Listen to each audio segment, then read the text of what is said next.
Hello, so I thought I would record this blog, Film Quest 3. You've probably already seen on my profile that I have the other two, where I've written about the films that I've started watching. So recently I joined Love Film, and I added quite a lot of films to my list, all of which people mention, like every time when it's like, oh, the greatest films in the world, all these other titles keep popping up, and every single time I just sit there, like, what? So, yeah. I've had the chance to actually watch quite a few now. So this week, I started off with The Last Tango in Paris. It was made in 1972. It was another Marlon Brando film. Um, it was really something. Like, if you've probably heard, it's that film which got quite a lot of controversy because of its improper use of butter. Um, the storyline itself is quite abstract. It's a good idea. You know, two people from different worlds come into one. But I just thought I just think it was a bit unnecessary. You know, 2 hours of nothingness in a way. But if we're looking at the acting, then I suppose you can say what they had to do in that film was really quite intense, quite personal. Marlon Brando did a good job having to speak some lines in French to maintain this character, his ways of method acting. You know, he must have been about 40 something when he filmed it. And yeah, no, a lot of the action was quite. I think to be able to have done it so professionally, I suppose they should be commended for that. But in terms of entertainment, I felt uncomfortable watching it, and yeah, I wouldn't advise it unless it's one of your things. Yeah. So we watched that one, and then I thought, you know, I may as well treat it myself. We're about, I think that was the 8th film I've watched, so we're 9 films into this now. And so I thought I'd double up and do a Harry Potter special. So I watched the Deathly Hallows, which I don't know why it took me so long to watch it. Being a fan of Harry Potter, I think everyone else has in our generation. It's one of those things that is just so current in terms of film. It's something we've all grown up watching. We've seen the actors grow up.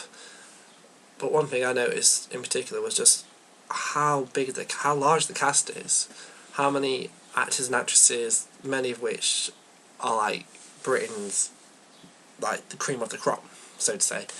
You've got Julie Walters as Ron's mum, which is, I just think it's really good how the film so imaginative, so like creative and full of fantasy like Harry Potter, actresses like her can still act with such naturalism, you know, the use of internal monologue, being a caring mother, without like it being too over the top, without us being very aware that it's not real. Of course, it's a piece of fiction, but the way the actors such as her portray that, it's so natural, and it's really, I think it's part of what keeps us engrossed. Of course, it's one of those films that has like a top budget and lots of people put a lot of money into it. You'll see in the credits J.K. Rowling herself put a lot of money into the last two, so they could put so much more detail in so that it followed the book.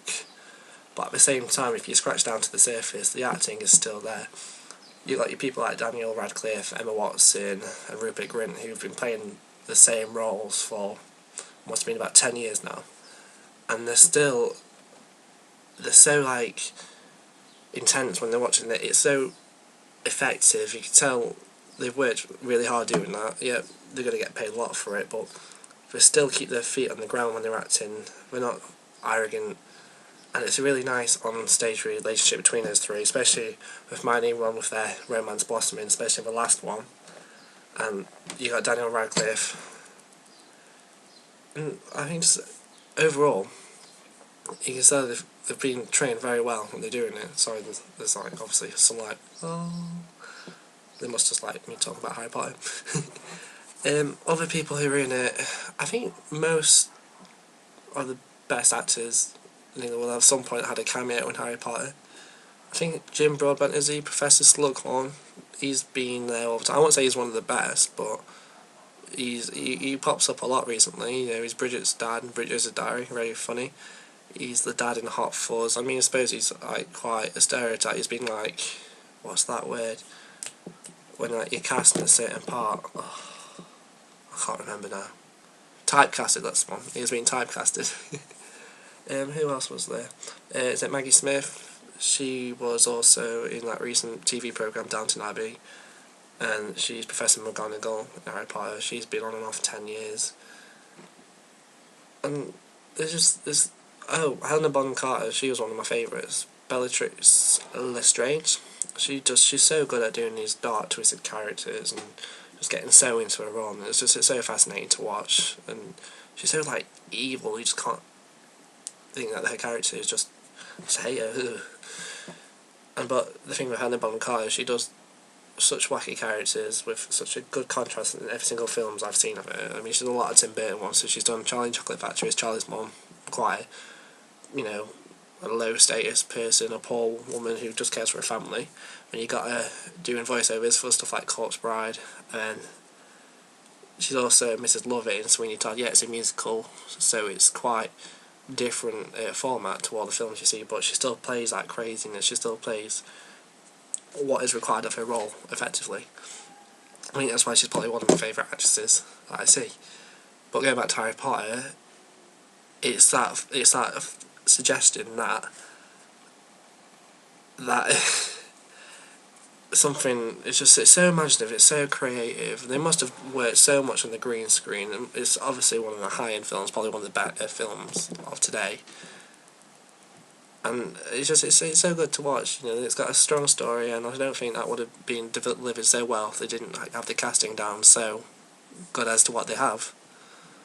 So yeah, it's been quite a Harry Potter special week for my film quest. Next week I've got Silence of the Lambs and The Godfather to watch, so Marlon Brando best not let me down this time.